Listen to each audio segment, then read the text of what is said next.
Break के बाद हमारे खास कार्यक्रम में आपका एक बार फिर से स्वागत है और इस वक्त मेरे साथ न्यूज रूम से मेरे संवाददाता गोवर्धन चौधरी जुड़ गए हैं। उनसे बजट आने के बाद की चर्चा कर लेते हैं। गोवर्धन, बजट आने से पहले सदन को आपने काफी अच्छे से समझा है, न्यूज आपने कवर की है, जो भी आरोप प्रत्यारोप हुए या बजट की जो तैयारियां की गई थी उससे आप अच्छे से रूबरू हो चुके हैं। क्या लगता है इस बजट के बाद कितनी राहत जो है प्रदेशवासियों को मिलने वाली है? आपका नजरिया क्या है? देखिए, पहले जैसा कि हमने कल ही बताया था जनता को कि खास तौर से जो फोकस सेक्टर रहने वाला है वो इंफ्रास्ट्रक्चर पे जोर रहेगा। छोटी छोटी जो घोषणाएं थी उनको बजट में किया जाएगा, बड़े काम हाथ में लेने के अलावा, और कमोबेश उसी दिशा में बजट दिया गया है। लेकिन सबसे बड़ी जो सरकार के सामने चुनौती है वो वित्तीय संसाधन जुटाना और जो खराब आर्थिक हालात है उनसे पार पाना है। क्योंकि जैसा नए टैक्स लगाए गए हैं, सरकार ने दावा किया है कि 300 करोड़ रुपए के नए टैक्स लगाए गए हैं, जबकि 325 करोड़ की राहत दी गई है। ऐसे में ये सवाल अब का जवाब नहीं मिल पा रहा कि इतने बड़े बुलेट पेमेंट करने हैं, कर्ज के भुगतान करने हैं, उदय योजना में डिस्कॉम्स का जो पैसा है वो देना है, तो वित्तीय संसाधन जुटाए कहाँ से जाएंगे? बड़ी परियोजनाएं जो हाथ में ली गई हैं, चाहे सड़क की परियोजनाएं हों, चाहे सिंचाई की परियोजनाएं हों, उनमें वित्त पोषण कहाँ से होगा, ये अभी भी बड़ा सवाल है। इसके अलावा प्रोजेक्ट की जो रफ्तार पिछले 5-6 साल से देखने में आ रही है, सड़क के हों, चाहे सिंचाई की परियोजनाएं हों या बड़े शहरी विकास के प्रोजेक्ट हों, उनकी रफ्तार इतनी धीमी होती है कि 5-5 साल डिले प्रोजेक्ट चलते हैं। और इसका नुकसान ये होता है कि जो प्रोजेक्ट की लागत, जो 1000 करोड़ का प्रोजेक्ट है, वो जाकर के 3000 करोड़ का हो गया, 4000 करोड़ का हो गया। और इस पैसे, जो अतिरिक्त बढ़ावा जो पैसा है, प्रोजेक्ट की कॉस्ट में जो इंक्रीज हुआ है, ये आम जनता के सिर पर पड़ता है। आम जनता को दोहरी मार एक तरह तो ये पड़ती है कि उसको टैक्सेशन का बोझ झेलना पड़ता है, क्योंकि कहीं ना कहीं से तो आपको वित्तीय संसाधन जुटाने होंगे, और दूसरी तरफ जो काम होने हैं वो समय पर नहीं हो पाते। तो ये एक जो रोड मैप है प्रोजेक्ट का समय पर पूरा करने का, ये अभी तक न बजट में इसकी प्रतिबद्धता दिखी, न कोई खास इसमें ठोस उपाय होते हुए दिखे। हालांकि बजट को आमतौर पे अगर ऑब्जेक्टिव नजरिए से देखा जाए तो यही अर्थशास्त्री कह रहे हैं कि उतना बुरा नहीं कहा जा सकता। एक औसत बजट जिसको कह सकते हैं मिड टर्म में, क्योंकि सरकारें आमतौर पर लोक लुभावन बजट नहीं, तो यही माना जाए गोवर्धन की मिड टर्म का रिफॉर्म बजट है ये। बिल्कुल रिफॉर्म वाला बजट इसलिए माना जाएगा क्योंकि जिस तरह की वित्तीय हालात खराब चल रहे हैं, मुख्यमंत्री ने शुरुआत से लेकर बीच में कई बार जिक्र किया, पुरानी सरकार पर इसका तोहमत लगाई कि ढंग से उन्होंने वित्तीय प्रबंधन नहीं किया, लोक लुभावन घोषणाओं में पैसा खराब किया।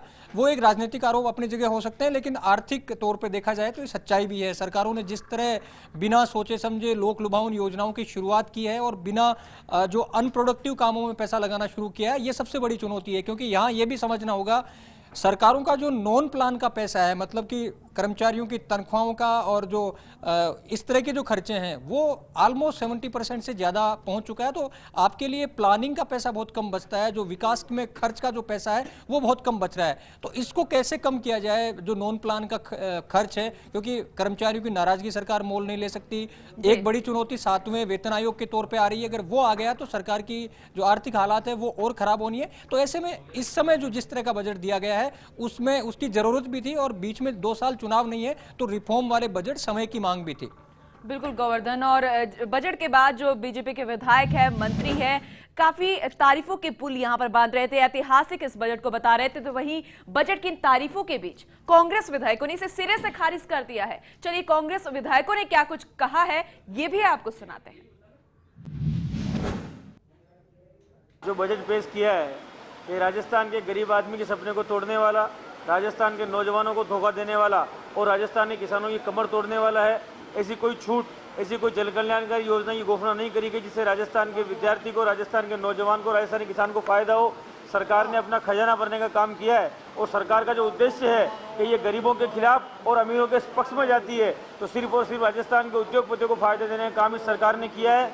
और सबसे ज़्यादा नुकसान राजस्थान के जो बेरोजगार युवक हैं, जिनको 15 लाख नौकरियों का इन्होंने झांसा दिया था, उसके बारे में इन्होंने कोई घोषणा नहीं करी। विद्यार्थी मित्रों के बारे में कोई घोषणा नहीं करी। संविदा कर्मियों को स्थायी करने की कोई घोषणा नहीं करी। इस सरकार के अलोक कल्याणकारी बजट की हम लोग घोर निंदा करते हैं। राजस्थान की जनता के लिए बहुत निराशाजनक बजट पेश किया गया है। किसान, युवा और मजदूरों में इनका कोई इस तरह का फोकस नहीं रखा गया है, न कोई प्रावधान किया गया है। आज आप जानते हो किसान बड़ी अकाल की चपेट में हैं। राजस्थान की जनता पानी पीने के लिए भी पानी की व्यवस्था भी इनमें कोई किसी प्रकार की नहीं की गई है। पूरी तरह से ये बजट जनता को धोखा देने वाला है।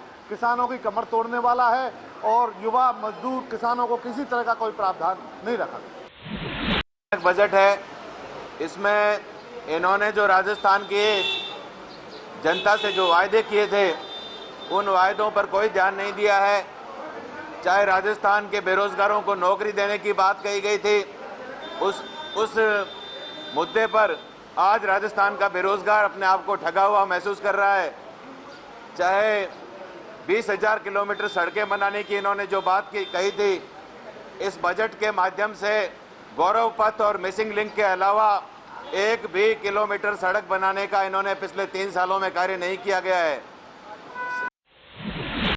देखा जाए तो हमने 3 घंटे तक बड़े ध्यान से सुना और हम इंतजार कर रहे थे कि हमारे राजस्थान की मुख्यमंत्री महिला है और आज एक विशेष दिवस है, महिला दिवस है, तो वो कुछ ना कुछ राजस्थान को महिलाओं के लिए नया दे करके जाएंगी। लेकिन 3 घंटे बाद जब बजट समाप्त हुआ तो एकदम से निराशा सी हासिल हुई कि महिलाओं के लिए कोई रोजगार के लिए हो, चाहे शिक्षा के लिए हो या कोई किसी भी तरीके की गरीब महिलाओं के लिए हो, कोई किसी तरीके का एक भी पॉइंट ऐसा विशेष पॉइंट नहीं मिला कि महिलाओं को किसी से राहत मिल सके। तो गोवर्धन, आपने सुना कांग्रेस विधायकों का क्या कुछ कहना है नेताओं का इनका। इससे पहले जो बीजेपी के विधायक थे उनका कहना था बड़ा ऐतिहासिक है, लेकिन जिसके लिए ये बजट पेश किया गया है आम जनता, उनका क्या कुछ कहना है? देखिए, विधायक चाहे कांग्रेस के हों चाहे बीजेपी के हों, दोनों को पूरी तरह से सही नहीं कहा जा सकता, क्योंकि राजनीति हो ऐसी गई है कि अगर सरकार ने अच्छा काम भी किया है तो विपक्ष वाला यही कहेगा कि बहुत घटिया है, और चाहे कोई भी हो। तो विधायकों की बातों में कुछ सच्चाई हो सकती है, लेकिन पूरी तरह कोई भी सही नहीं है। लेकिन जो आम जनता है, बहुत सी ऐसी उम्मीदें थी जो मिडिल क्लास का आदमी था वो लिए हुए बैठा था। हालांकि टैक्सेशन में अगर देखा जाए तो बहुत सी चीज़ें महंगी नहीं हुई है, लेकिन इससे पहले सरकार बजट से पहले टैक्स बढ़ा चुकी थी, तो यहाँ टैक्स बढ़ाने के लिए ज़्यादा गुंजाइश नहीं थी। लेकिन मध्यम वर्ग को अभी भी बहुत सारी उम्मीदें ऐसी थी कि महंगाई कम होगी, महंगाई कम करने के लिए कोई कार्य योजना बजट में आएगी, तो वो कार्य योजना या इस तरह का कोई ठोस आश्वासन की जो आम आदमी है, जो ईमानदार टैक्स पेयर है, उसके लिए कोई उम्मीद जगेगी या कोई ऐसा सरकार घोषणा करेगी, उससे निराशा का भाव जरूर है, क्योंकि उसके लिए कोई खास ठोस प्रावधान किया नहीं गया है। क्योंकि आज जो बचत में जो सबसे बड़ा बाधा है वो है बढ़ती हुई महंगाई। जिस गति से महंगाई बढ़ती है, इनकम जो सैलरी क्लास है उसकी उतनी तादाद में नहीं बढ़ पा रही, तो उसके लिए कम से कम बजट में कोई खास ठोस प्रावधान नहीं है। ये अगर होता महंगाई कम करने के लिए कोई कार्य योजना होती। महिला दिवस था, महिलाओं को काफी उम्मीदें थी इस बजट के दौरान, लेकिन वैसा कुछ देखने को नहीं मिला। सुरक्षा को लेकर कुछ इस तरीके की बात नहीं की गई। एक एप्लीकेशन लॉन्च करने की बात की जा रही थी, उसे लॉन्च नहीं किया गया। किसानों को भी मायूसी यहाँ पर थोड़ी सी देखने को मिल रही है। इससे लेकर क्या कुछ कहना है? देखिए, जहाँ तक महिलाओं की बात की जाए तो महिलाओं के लिए बालिकाएं और जो पढ़ने वाली बच्चियां हैं उनके लिए खास तौर से कई प्रावधान किए गए हैं, कई नई योजनाएं शुरू की गई हैं, तो उनके लिए तो बजट ठीक कहा जाएगा। जहाँ तक जो दूसरे सेगमेंट हैं समाज के, चाहे किसानों के लिए जो कर्ज मिलता था बैंकों को, उसके लिए भी सरकार ने जो सब्सिडी है वो देने का प्रावधान किया है। तो किसान, महिला और ये जो सेगमेंट है ग्रामीण विकास का, उसमें कुछ न कुछ किया गया है। लेकिन जिस तरह से रूरल डेवलपमेंट में बहुत कुछ अचानक बदलाव आ जाएगा या रूरल सेक्टर है उसकी ग्रोथ एकदम बढ़ जाएगी, ऐसा कोई प्रावधान इस बजट में देखने को नहीं मिल रहा था। लेकिन इसके लिए ध्यान में ये भी रखना होगा कि सरकार की जो वित्तीय हालात हैं वो ऐसे नहीं है। जहाँ तक महिला सुरक्षा की बात है तो वहाँ पैसे की जरूरत नहीं थी, कमिटमेंट की जरूरत थी, और सरकारी मशीनरी है, जो पुलिस की मशीनरी है, उसको सेंसिटाइज करने की जरूरत थी। ये प्रयास, अगर ये कमिटमेंट बजट में होता तो शायद बेहतर तरीके से महिला सुरक्षा को एक संकल्प भी ले लिया जाता, और बजट में अगर ये कमिटमेंट ले लिया जाता तो शायद जो थाने तक भी आखिरी सवाल, और ये समझना चाहेंगे आपसे कि किस नजरिए से इस बजट को देखा जाए। क्या ये नपातुला बजट है? क्या सिर्फ कड़वी गोली यहाँ पर खिलाई गई है, या फिर वाकई राहत देने वाला बजट है? देखिए, ये मिलाजुला बजट है। मिड टर्म में जिस तरह के आमतौर पे सरकारें बजट दिया करती हैं, लोक लुभावन बजट को होना भी नहीं चाहिए था, क्योंकि स्टेट की जो इकोनॉमिक हालात हैं उनको देखते हुए लोक लुभावन और पैसा लुटाने वाला बजट तो कतई नहीं होना चाहिए था। जहाँ तक इंफ्रास्ट्रक्चर की बात है, जिस तरह के प्रावधान किए गए हैं, ये प्रावधान अगर जमीन पे उतरते हैं, समयबद्ध तरीके से ये लागू होते हैं, तो इंफ्रास्ट्रक्चर और शहरी विकास में ये बजट ठीक कहा जाएगा।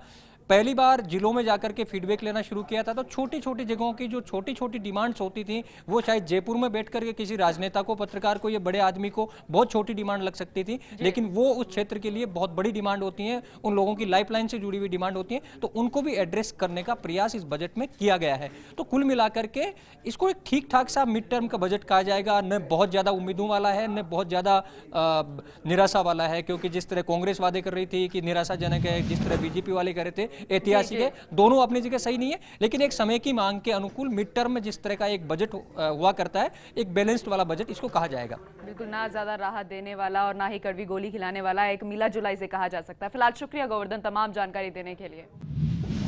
चलिए, इस खास कार्यक्रम में फिलहाल इतना।